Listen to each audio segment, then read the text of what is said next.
2008, and we are at the BMW M test center. This is sort of this mythical place that people will stay outside the gates and take photos of spy cars, or I should say prototypes. This is a place that is sort of, you know, well known to BMW enthusiasts, and we're here. Of course, all the good stuff's put away. The stalls are empty, but it is hallowed ground in a lot of ways. This is the second center. This was built several years ago. The previous one has, I guess apparently they say it was really way too small for the needs that they have today.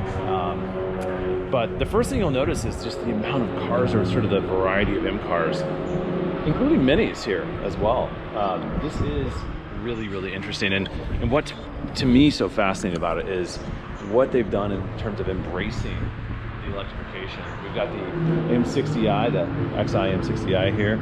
One of the things that's really interesting, we'll take a look at those cars in a second, is just, again, the build out they've done. If you go to the back, a lot of charging stalls. To me, this is evidence that, I mean, they know it's coming and it's going to be electric. So this is it. This is this sort of auxiliary building. This is the parking lot, if you will. We've got the iX M60 right here. We've got a number of different M products, or M performance products. If you're curious about our M performance products actually truly done by M, they are, as evidenced by the fact that there are a lot here. Signal green, I believe. Speed yellow, M4, signal green M3. This is a pretty rare color. The facilities, and of course, the M5 CS, which we're going to take out in a second. So this all begs the question, you know, we thought, what are the two cars here that are most similar that we could test, sort of the past and the future? Well, I hate to say it, in a lot of ways, this is the past. This petrol-powered M5 CS, 627 horsepower of just grunt twin-turbo V8. The future, unsurprisingly, is this. It's sort of the equivalent in terms of horsepower, that iX M60. What do they feel like back to back?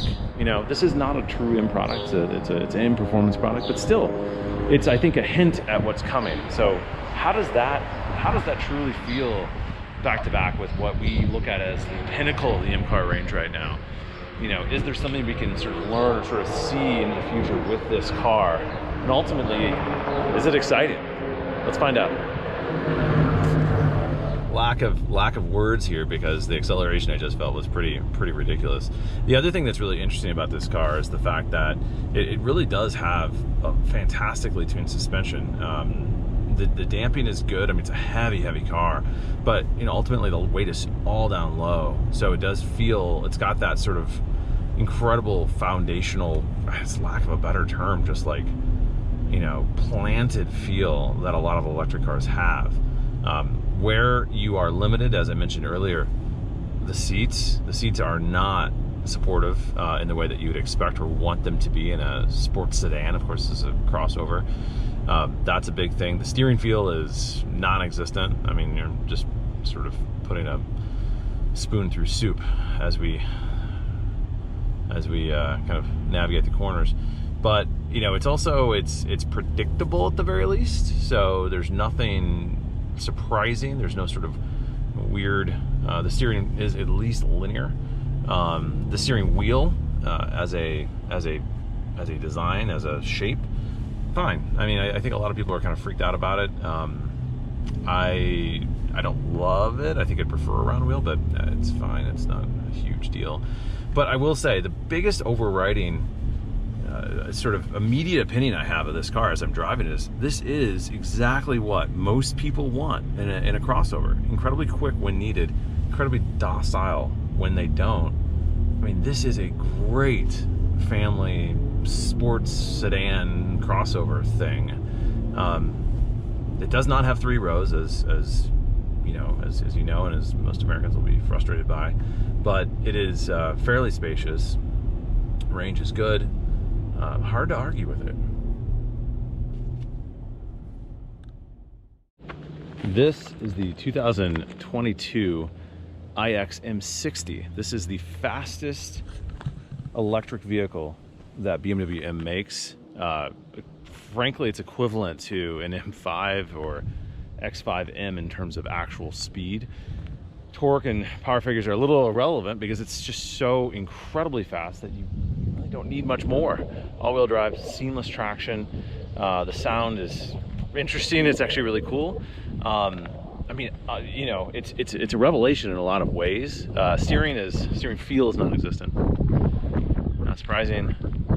Speed is very existent. It's incredible. The actual damping, surprisingly good. I mean, really surprisingly good.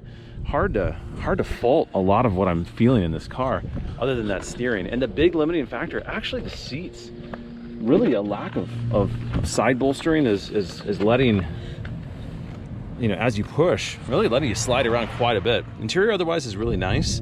Some of the interface is questionable, and of course the front of the car with the giant grille, also a little questionable. But other than that, I mean, wow, what a machine. So let's go take an M5 CS out, compare the ultimate M car to what is the ultimate electric car from BMW.